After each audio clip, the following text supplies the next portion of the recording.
South East Radio's Business Matters with Karl Fitzpatrick. South East Radio.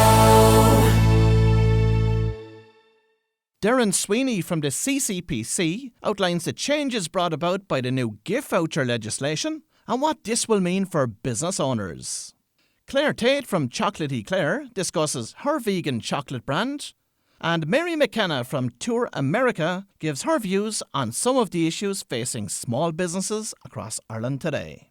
Good morning, I'm Karl Fitzpatrick and welcome to Business Matters. Well, last week, new legislation was introduced which would see a minimum expiration period of 5 years applied to all gift vouchers. But what will this legislation mean for local businesses? Doireann Sweeney from the CCPC joins us now to tell us more.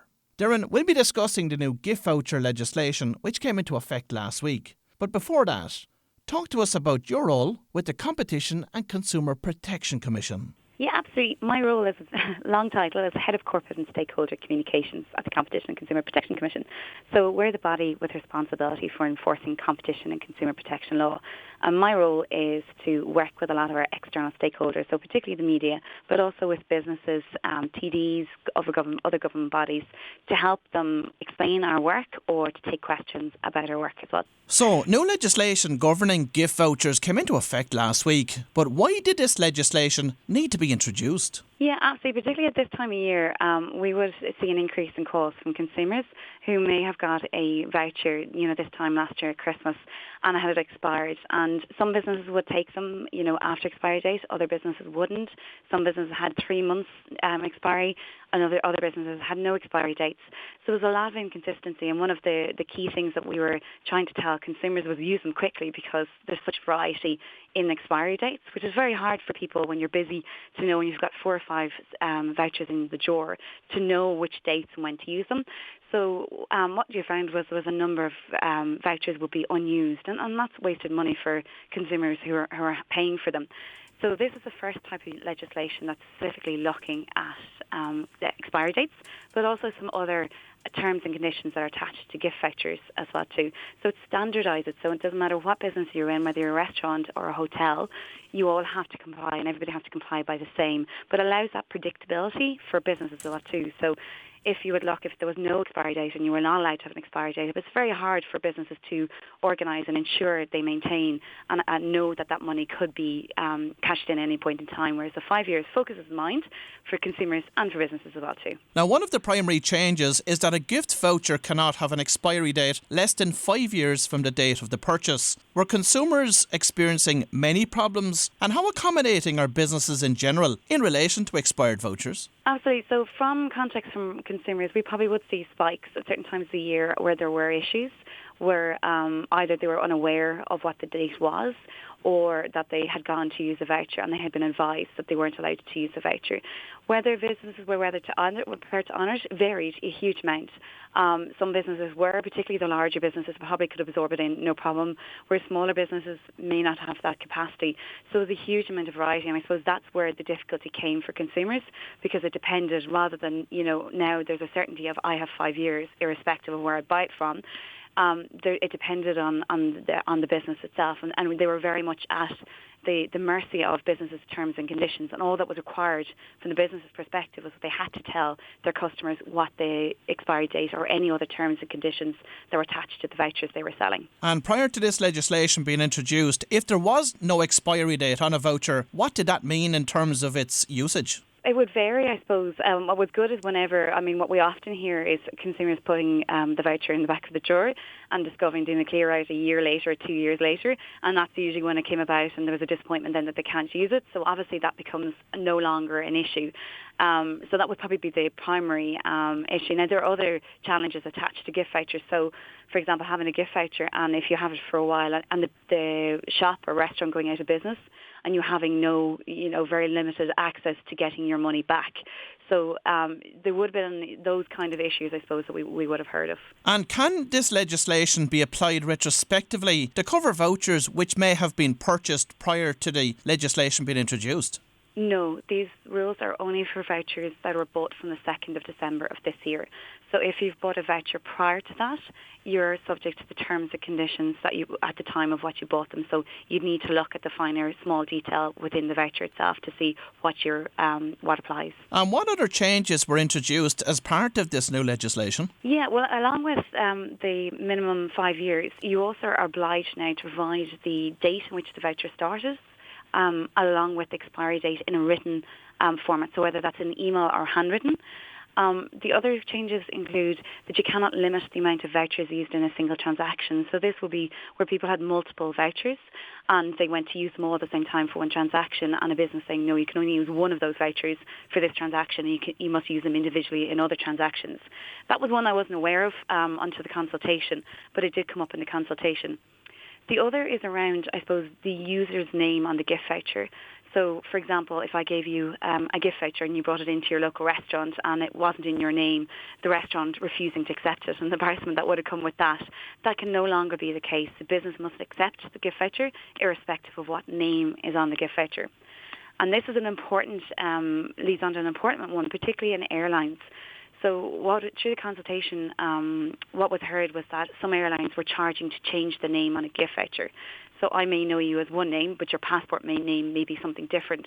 So if I give you a gift voucher in what I know your name to be, and you went to book the flight, if it didn't match what was on the passport, you had to pay a charge in order to get the name changed in it. So that no longer will be allowed as well too.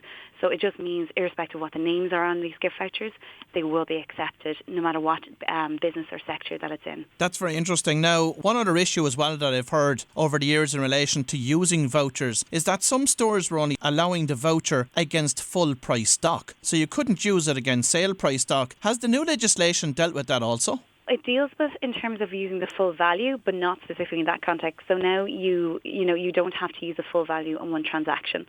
So if you're in a restaurant and have €100 and you only spend €75, you no longer have to get that bottle of wine for €25 in order to bring it up to the value.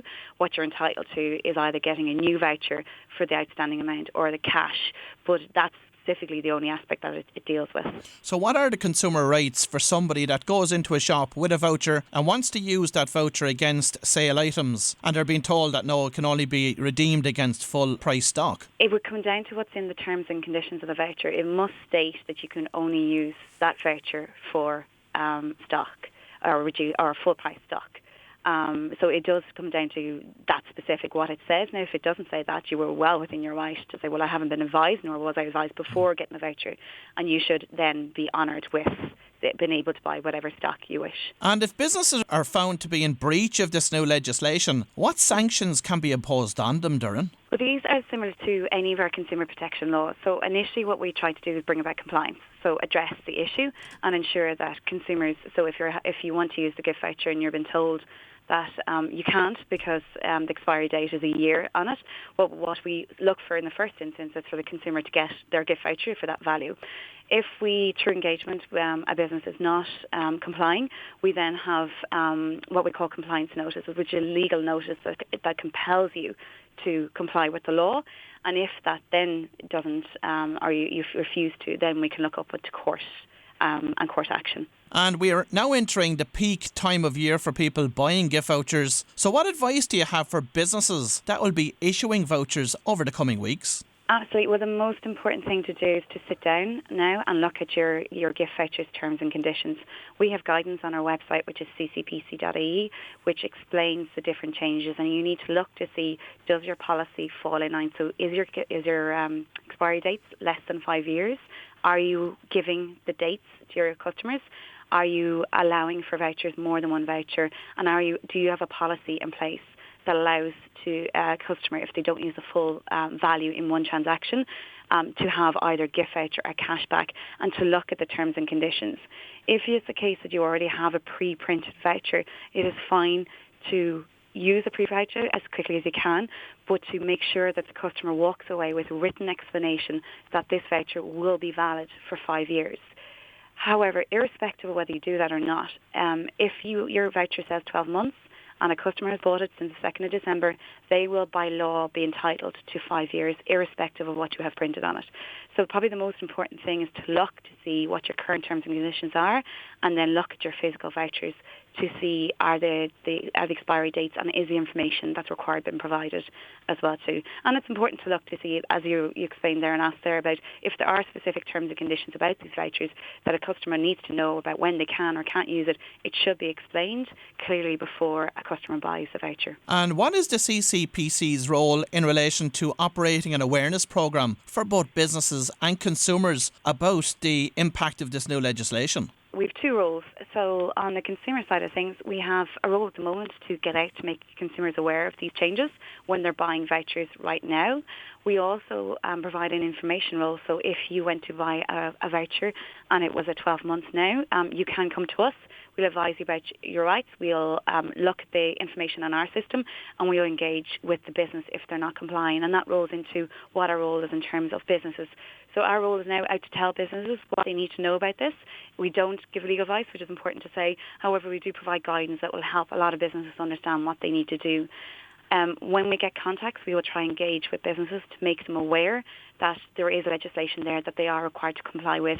And if over time a business is not complying, then we look to engage them more formally, and that can, as I said, lead up to enforcement action if we don't get compliance. Ultimately, it's really important for business, and we don't really want to ever get into that space, but if we have to, we will. Well, if you've just tuned in, that was Doireann Sweeney from the CCPC, and I would like to thank Doireann for sharing the detail of this important legislation with us this morning. Southeast Radio's Business Matters with Karl Fitzpatrick. Southeast.